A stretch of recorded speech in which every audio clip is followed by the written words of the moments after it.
So, today we are talking about your employees and how burned out they are, and what, as leaders, we are missing. What are the things that we can actually do to reduce stress, improve the engagement, and fix what is broken in our environments? For those that don't know me, my name is Megan Woolerton. I am the owner of Life Force Wellness. I currently hold certifications as a personal trainer, health coach, nutrition coach. I'm certified as a corporate wellness specialist. I am also certified in positive psychology. So, a lot of the concepts we're going to be talking about today are rooted in positive psychology and neuroscience. I'm also certified in stress management, sleep, and recovery. And I'm currently working on another certification because I just can't seem to stop myself from going down this rabbit hole in advanced change psychology. So, hopefully, I'll have some new information that I can share with you throughout the year. This is the first of a few leadership series that I'm doing. So I've done wellness webinars every month at an individual level, talking on things like nutrition and sleep and stress management. But because of just the comments that I've gotten from a lot of clients, the leadership series is something that people really wanted me to start. So these are all 30-minute clips of larger trainings that I do. And we're going to be cutting them down into 30-minute segments. Hopefully, you'll have something that you can take away, you can put into practice. Being that this is our first one, we're going to kind of have a broad view of a couple different concepts. And some of those concepts we're going to dive deeper into through the series. And I'll be sure to keep you updated as those come up. But for today's purposes, we're really just focused on, what are leaders missing when it comes to burnout in the workplace? Because this isn't a new issue. We've been talking about burnout for a really long time. And we've been trying to implement a lot of different things. And if you're on this call, I am guessing you have tried some of those solutions. You have tried offering wellness programs. You've told your people to use their time off. Maybe you even incorporated an unlimited PTO program.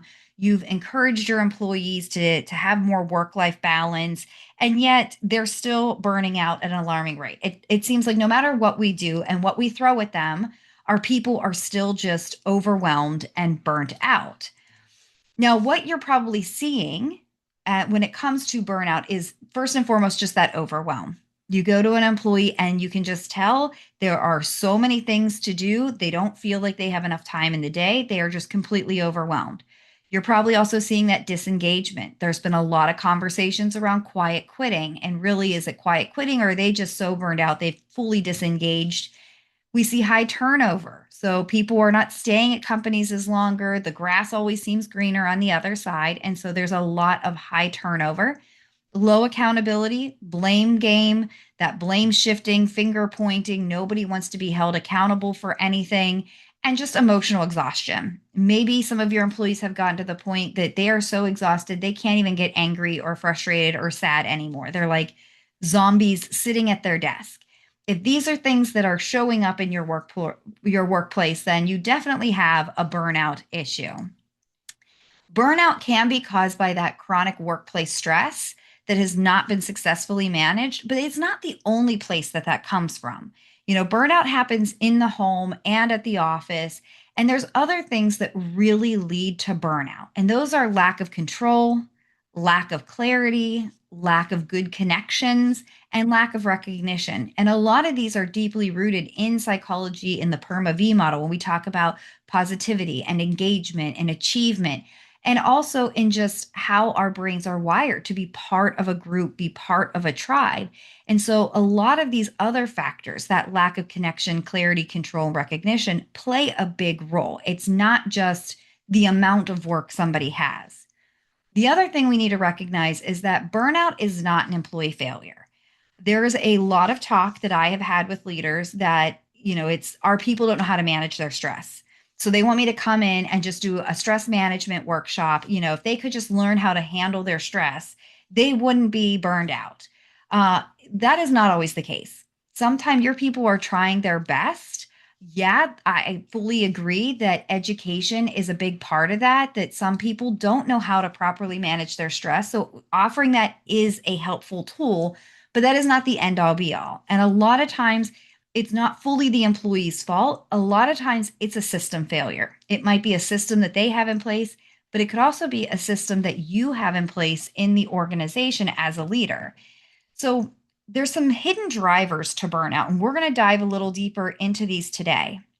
First and foremost is leadership behavior. So there's that saying that goes around, people don't leave bad jobs, they leave bad bosses. So what are some of the behaviors that maybe you're seeing among other leaders in the organization that could be driving burnout? Communication breakdown. I mean, there's always room for improvement when it comes to communication. Unclear expectations, psychological unsafety. So that's been another hot topic for the last probably 6 to 8 months, is this idea of psychological safety. What is that really? When you have a psychologically safe work environment, that means you have an environment in which people can raise their hand and say, hey, I made a mistake. I'm overwhelmed. I need help, or I have this crazy off the wall idea I want to share. And they feel safe that they can share that idea without being ridiculed, retaliated against, made fun of, bullied. When we create an environment where people feel that they can speak up and they can be human and they can make mistakes, that means we have a psychologically safe environment. And that's what we really want to be focused on to helping against burnout. The other thing is this idea of constant urgency, which we're going to dive into a little deeper today as well. When everything is urgent and a priority, absolutely that is going to lead to burnout. So, first and foremost, let's start with leadership behavior. And I think this is huge, which is why the very next webinar I am doing on May 7th, it's called Don't Press My Buttons. It is about triggering these social events, these social stress triggers. So, there's this concept called SCARF model. It was developed by Dr. David Rock. He's a neuroscientist, and he was able to identify 5 main social stress triggers and how we engage with them on a regular basis. Now, this is important because when we talk about stress, we are talking about that fight or flight response. And I am all for stress. If it weren't for stress, we would not have survived as a species. You need that fight or flight response to kick in when you are under threat. The thing is most of your employees are not under physical threat or harm on a regular basis, but they're still super stressed out. What that is social stress. Over time, we developed tribes, we developed community, and we found that our chances of survival increased exponentially when we were part of a tribe or a community. If we get outcast from the tribe, our chances of survival diminished greatly. So we are hardwired in our brains to want to be part of a community. And so that's where we get this idea of social stress. Now, the 5 main social stress triggers give this cute little acronym known as SCARF. The first one, S, stands for status. This is referring to where your employee sits on the org chart and are they treated in that way? So if you think about the way your company is structured, C-suite at the top, you got your VPs, you got your middle managers, and you have the little interns on the bottom, right? Where am I on that org chart? And am I treated the way I feel I should be based on my status? If you've made me a manager, have you given me the ability to hire and fire and make decisions and manage my team the way I need to or not? Am I being talked down to in a condescending way? Are my ideas not being heard? Am I being talked over in meetings? If my effort is not being recognized, that is going to trigger that fight or flight response in an employee, and that is related to status. Certainty is really gets triggered when we withhold feedback. Now, there's a lot of reasons employers do not give feedback or managers don't give feedback. Sometimes they're worried that they'll come off as being rude or racist or bigoted or misogynist, depending on who they're giving the feedback to. Sometimes they're worried they'll just make the situation worse. Well, if I tell them they're doing a bad job, they'll retaliate or they'll shut down. A lot of times, though, it's that they just don't know how to give feedback. They were never really taught how to give good feedback. And when we don't give feedback to our employees, they don't know what the expectations are. And there's no certainty. What are they walking into? Maybe this manager's super lenient about certain rules, but this one's not. And so I never know what I'm walking into. Who's on, duty that day? If we don't know what's the actual process, the procedure, how do they want this done, if there's not certainty around those things, then that is going to cause that stress and lead to burnout.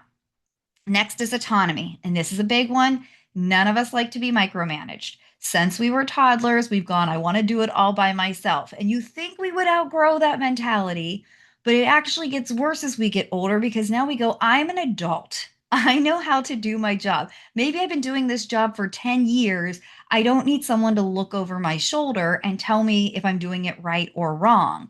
And that's really going to trigger that fight or flight. And so a lot of our return to office policies, we really need to take a step back and ask ourselves, why are we doing it? Because a lot of employees fear that they're being told to come back into the office so they can be micromanaged. And so that's leading to that burnout and that turnover. Relatedness. We're going to dive into this a little bit more later, but it's the idea of, do I belong or do I fit in? Do I have a community here? Do I have a tribe? Do I feel like I matter? Do I feel like I'm really part of the team? If I don't, if I feel like an outcast or an outsider, that is absolutely going to stress me out. And then fairness. Do your leaders play favorites? Do they have that favorite employee that gets the easy jobs, that gets to go home early, that doesn't have to participate like everyone else? Are we treating all employees with the same standards? Do they know how to get the promotions and the raises? And that way they know what the playing field is and they all know what the rules are. Next is that communication. So when we have unclear communication, it is absolutely going to drive up anxiety. There was one interesting study, which I'm happy to share. I have to dig through and find it again, but I had some of the notes from when I read the article, and they found that 13% of an employee's day, when they did this research, was spent doing duplicate work. So, two people were working on the same thing, or an employee was developing a form that already was in the system, or they were already handling a situation that had been resolved by someone else. And 13% equated to about 250 hours per year of people doing duplicate work. So, absolutely, that is so frustrating. Uh, 60% of an employee's day was found to be working about work. So this is the opening the different applications, getting prepared to do the work, figuring out all the facts, getting all the details, calling up the people, having the meetings. We're talking about the work, but we're not actually doing the work. And so 40% of the workday was actually spent on high impact, like needle moving work. And of course, if we don't have clear communication, there's going to be conflicts. If I'm duplicating somebody else's work, obviously temperatures are going to rise. Why are you redoing my job? I already did that. You can see where conflicts arise from this. When we have clear communication, there's confidence. Your people know how to move, they know when to move, they know where to move. They also have ownership, really detailed. Sally, you're on this. Mike, you're working on that. John, I want you focused on this. Give the ownership to the people and then help them build that momentum. We don't have to micromanage, but just check in. Where are you? Where do you need help? How can I support you to keep that momentum going? Your communication can either stress them out or it can build that safety. So you need to be very mindful on how you're communicating out that work and how you are assigning it to different people. When it comes to unclear expectations, this is really what causes burnout the most. When working with my clients on an individual and a leadership level, I find that this idea of unclear expectations, I don't know what's expected of me, is really the biggest driver for burnout in the workplace. First and foremost, I get a lot of people that I work with on an individual level, and they're frustrated because they feel like every time they go into work, the target is moved. Something happened in the economy, something happened in the market, projections were off. So now I have to do X amount of work versus Y amount of work. We see this too with layoffs when you have high turnover. So if you already have an environment that's burnout, it's like a snowball and it builds. People get burned out and they leave. Now I've got to pick up the work of two employees that decided to exit the industry or exit the company because they were burned out. So where I used to have to do 10 cases a day, I now have to do 15 a day. And then, a month later, oh, things are slow. I only have to do 7 a day. This constantly moving needle, this moving target, not knowing what to expect, not knowing what to walk into is absolutely going to lead to burnout. When I work with individuals, I talk about the four balance blockers, the four mindset traps that people fall into that lead to burnout. And one of them I actually call ambiguity. This is where I share with my people that they need to have clear goals with milestone markers and a finish line. We need to clearly define what is success. So rather than I just want to be wealthy, I want to be healthy, what does that actually mean? How do we measure it? Are we setting those smart goals? Because as you can imagine, picture running a race and the gun goes off and you're running and you're running and you're running and there's no mile markers, there's no finish line. This is awful because running's awful. I hate it. And eventually I collapse and I'm exhausted and I feel like I accomplished nothing. I look back, there's no mile marker. I look ahead, there's no finish line. I feel like I'm just spinning my wheels and I'm not getting anywhere. And that is the prime thing I hear when it talks to I'm so burned out. I'm so busy doing all the things, but I just don't feel like I'm making any progress. Probably because the expectations and the definition of success have not been clearly defined. So we want to make sure that we are defining these things and we are also giving priority to what needs priority. That, a lot of times we have employees, especially in the younger generation, they don't know what should be high priority, what should be the main thing that they're working on. We have to make sure that we are communicating that, but we are not creating a culture of urgency. Not everything is urgent. Not everything needs a response within 5 minutes. However, we do have some workplaces where employees feel that way. I'm working with several clients individually right now who I am just trying to train them to turn off their Outlook for like an hour a day. And they have such anxiety over it because what if I miss an email? What if I don't respond? You should not be creating a work culture where your employees feel that way. They are constantly interrupted. So there's one individual that comes to the top of my mind right now that I'm coaching with.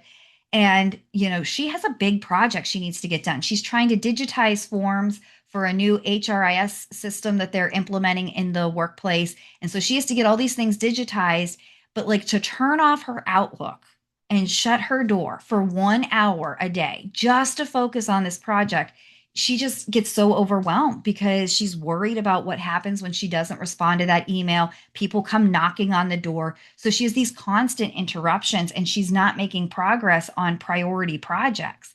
She's not getting any recovery time. Employees will eat their lunches at their desk because they just don't have time to take that break and they just feel like they're always on. I even see this with some of my friends that I've met up with them and we're going to go for a walk around the neighborhood and they have their phone and I guess it's Microsoft Teams. They have to show their little green dot. And it's the most ridiculous thing to me in the world that they have to like get their, oh no, I have to show that I'm green or that I'm yellow. Like people need to know that I'm at my desk, or if I use the bathroom, I have to click this little button to show I'm away from my desk because I had to use the bathroom for 5 minutes. And what that does is this creates this culture that your people always feel like they have to be on. If they're on yellow for too long, heaven forbid they'll get a phone call. Again, that comes back to that micromanagement. Or if it goes red, I don't know what happens if it goes red because they just don't let that happen. They have to be on all the time. So we need to be mindful about what kind of culture are we creating? Not everything is a top priority. Not everything needs a 3-minute response. We need to train our employees on what is priority and what isn't. And we need to make sure that we are using all those little exclamation point notifications, Slack channels with responsibility as leaders. Now, as you are trying to fix burnout, I'm sure you're like many other people and you've tried a bunch of different things like wellness programs. Maybe you've implemented yoga classes or meditation apps. You've done step challenges because you heard step challenges really help reduce stress. You've had the pizza party or you brought in someone to do chair massages. That's all great. Like, great. I do those too. I can come into your organization and help you organize a yoga class. I've got an app that does meditation. I can bring someone that does chair massages. But in love, can I tell you that this does not fix your broken system? That this is like slapping a band-aid on a serious wound that needs stitches. This is not going to solve the problem. We need to really get to the root cause of that stress that's leading to that burnout. And that starts with the leadership system. It starts with the culture that we are creating in the workplace. I did see that I had a comment here. Let me just check it here. What about false or meaningless praising to staff, demeaning the rest of the larger group? That is a really great point. We actually provide a training on how to give feedback in a way that is appropriate, that is genuine. I teach the difference between empathy and sympathy, because I have worked with some leaders and they're like, okay, well, I started giving praise and my people started to look at me because they thought I was being sarcastic or rude. There is a way to give praise. I always say when you give praise, it should be about the process. So it should be process praise. We don't say, hey, you're a rock star. You're doing a great job. You go, hey, I really like the way you did that thing. I really like that you attached the agenda to the email. It made it clear. I appreciate the level of detail you wrote in that. If you just come and be like, hey, you're doing a great job and walk away, it can come off, depending on the past relationship, what kind of culture we're trying to implement this in, it can almost come off the wrong way or as passive aggressive. And so there's a right way and a wrong way to give that praise and that feedback. So that's a really good question. And I think we have another leadership training coming up in May called Praise Junkies. And I go over in detail how to give process praise and criticism in a way that isn't going to be perceived in that manner. So that's a good question. If you have any questions, you are welcome to put them in the chat. I'll try to address them as we go here. So let's dive into the meat of this. The whole reason you came, what actually works? What can you do that's actually going to help reduce burnout in the organization? First and foremost, get clear. I already told you, ambiguity is your biggest thing. Clearly define the priorities. Sit down with your staff and tell them what are the top 3 things I need you to accomplish before the day is done. This is something I do with my individual clients, that I tell them before you start your day, you should sit down and figure out what are the top 3 things I want to accomplish before I go to bed tonight. Some of those might be work related, some of those might be personal. You should be doing the same thing with your staff. Hey, today I really need you to get X, Y, and Z done. As long as those 3 things are done, I'm happy. Those are the priority. Set the clear expectations. What exactly do you expect from them? How well do you expect this to be done? Does it have to be perfect, or is this the first draft? Making sure that we are communicating that clearly. And we need to align on what success looks like. Something a lot of leaders are missing, especially with the younger generation, is this is not going to be their forever job. The idea that, somebody's going to come in and work 40 years in the same industry, that's kind of gone out the window and has been lost on the younger generation, and for a variety of reasons. What you can do as a leader is sit down and ask them, what are their goals? What does success look like to them? Where do they hope to grow their career? Help them build a career map. And then how can you align their current job with that career map? How can you help them build those skills so they can either move up in your organization or on to their next job? And you want that because even if they leave the organization, you want them to go to people and say positive things like, oh, I loved working there. They really helped me grow this skill. They help prepare me for my next job. They're going to recommend you to future employees. You want them to talk highly of you, especially in an age of Glassdoor and social media. You want to make sure that you're aligning yourself with your employees. So doing things like career mapping with them and helping them develop their skills is really going to help them to stay, help them feel like they have that sense of purpose. One of the other things is matching strengths with their work. So if you're not sure what your employees' strengths are, talk to them about it. If you want, you can go online and find like a VAI Strength Finder or a Clifton Strengths Finder or a Gallup Strength Finder. There's so many of those tools out there.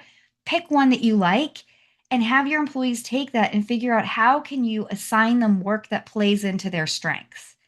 And then give them a sense of purpose. This is huge, especially when it comes to your younger generations.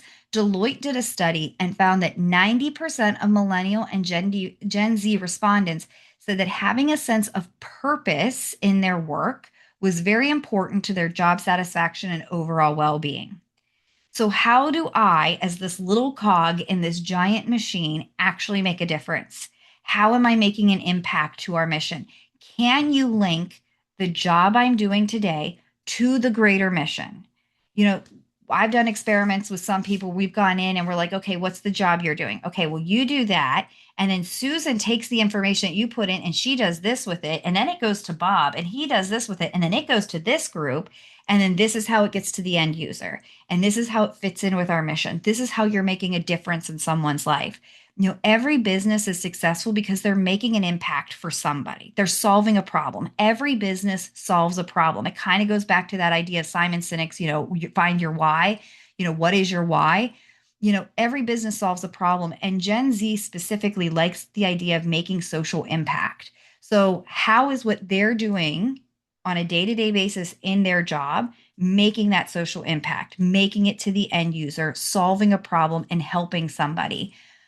When I work with individuals, I love the concept of ikigai.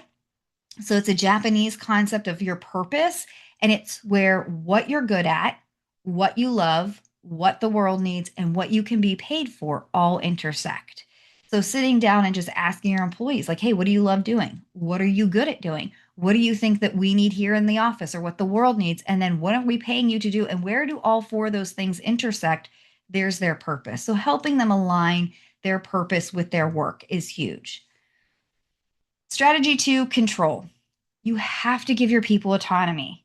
Even if they have a very rigid job, you can even do experiments with them where maybe you have a client project that is with a specific team, but you can go to even some of your younger employees. I highly recommend even work with your interns and go, okay, we have a client with X problem. How would you solve it? And just give it to them like a college professor giving a group project. How would you solve this problem? They may come up with a really unique solution that your other more senior team didn't come up with, but you're giving them a space that they can kind of have free reign, think creatively, tell them no limits, no budget. How would you solve this problem? Or if I gave you a budget of this, how would you solve this problem? And give them an ability to just think creatively, giving your employees scenarios where they can get outside that box, think creatively, have the kind of that freedom to think about solutions in a new way. That's going to give them autonomy. Give them a sense of choice. Do you want to do X or do you want to do Y? Both of these jobs need done. Which one would you prefer to be? Or which one would you prefer to do? If you can, reduce the unnecessary approvals. Does everything in your company need a stamp of approval? If so, you're slowing down the process and you're making it really hard for employees to feel like they have any kind of control or autonomy in their day. Can you set guide rails or boundaries? Like, hey, you have free reign as long as the spending is under X dollar amount, or you can make decisions as long as it's within these parameters, just so they have some level that they feel like they have some control and some autonomy. Is your team also built on trust? A lot of times, employees don't like to be micromanaged because they feel like you don't trust them. So, again, if you are in a situation where you are calling your people to return to office, is it because you want to create a collaborative, safe, and productive work environment for them? Or is it because you don't trust them and you feel like they need to be micromanaged? And how is that being communicated? I mean, how do your employees really feel about this? Because if they feel like it's to be micromanaged, you are absolutely going to cause a lot more stress. Go back to scarf model. Same thing with the computer surveillance, that whole thing with the little Teams button, or like, are you using a mouse mover?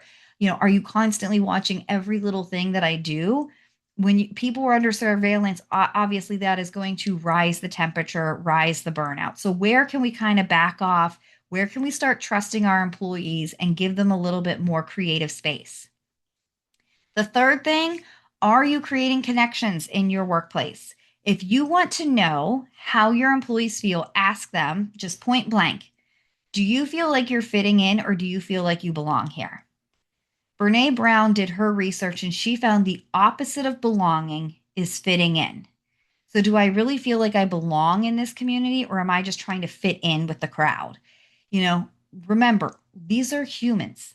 They're not just line items, they're not just employees. What's going on with them? Get to know them a little bit. What's going on outside of work? Do they have kids? Do they have other priorities? Do they volunteer in the community? What are their interests? Get to know them on a real human level, not just the employee level. This is how we create that psychological safety. As you get to know them and you empathize with them and you understand a little bit more about what's going on with them, you can have conversations. They can feel a little safer to open up to you and say, hey, I made a mistake, or I need help, or I'm getting overwhelmed. And you want that space where they can have that conversation before they just decide, I'm done with this, I'm out. So you want to encourage those honest conversations. And lastly, cadence. Build in recovery time, protect focus time, normalize breaks, and respect personal boundaries. It should be okay for your people to shut off Outlook for an hour to have good focus time.